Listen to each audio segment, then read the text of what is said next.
For Pembina Valley Mental Health Week this morning, we have Anita Froese with us. Anita, good morning. Good morning. We're excited to have you. We're excited that you're part of Pembina Valley Mental Health Week. And one thing we wanted to talk about is marriages and how, a marriage where things aren't going well can be detrimental to someone's mental health. Yes, most definitely. We're finding that really it boils down to communication. Mm-hmm. We're not talking. We're not asking questions. We're not interested. We're not validating our spouse. And so in a relationship where maybe there's not enough communication happening, are there, specific things that can kind of get in the way of communication? Definitely. Right now, I think most people aren't communicating because we have so many distractions. We have too many devices. We're not putting them down and looking at each other and being interested in each other's lives. We can spend a lot of time, in the same space as some people, and still not talk enough. It's maybe because we're kind of engrossed in something else. That's right. And so if somebody maybe thinks, maybe this is happening with me and my spouse and we need to initiate more conversation, but maybe doesn't know how to do that and how to take steps towards that. How can somebody, do more communicating? Right. And sometimes it takes a lot of courage just to be able to approach your spouse and say, I need to talk. But it's also up to the other spouse to say, okay, let's talk. But sometimes that doesn't happen. So now how do they go about it, right?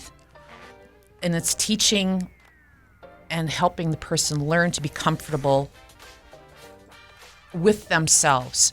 So grow yourself and pray that it invites the other spouse into that space. Absolutely, it takes two to make those types of things work. Mm-hmm. Definitely. And so you talked about how it might take courage to kind of take that step, and then we kind of get right back to the topic we were talking about on the radio about being stuck. Right. Yeah, that's exactly it. There is such power in validating your spouse, and I teach my clients, and most of them who are women. I mean, we have coached as a couple. We have coached couples in their marriages, but a lot of it is really just, we need safety. Women need a safe place. We need safety and protection. And when we receive that, it's amazing how quickly the man will receive the respect. Make your home and your marriage kind of a safe space. Yes, most definitely. And a lot of times what we need to do is say, I just need you to listen. I don't need you to fix it. We've all heard that one, 100%. Right? Because men are fixers, right? They want to fix the situation. Sometimes you don't need to. When it comes to, your own mental health in a marriage and your spouse's mental health, and how can you support your spouse and their mental health if you see maybe, they need some help, I need to help them out. What are ways that we can do that? Definitely by creating that space of sitting and listening. Can you tell me about your day? Can you tell me about your situation?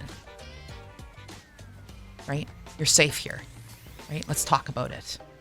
We have to bring these things to the forefront so that we can discuss a better route, right? Absolutely. We can make a plan together. Talking is all well and good, but we mentioned on the air that, you have to have the space to listen. We have to work on our listening. Is there some tips that you can offer to kind of become a better listener? Oh, yeah. Pause. Pause, right? Pause before you answer. Do I need to insert an opinion, right? Or do I need to just ask more questions? Right on. Right? Compassion.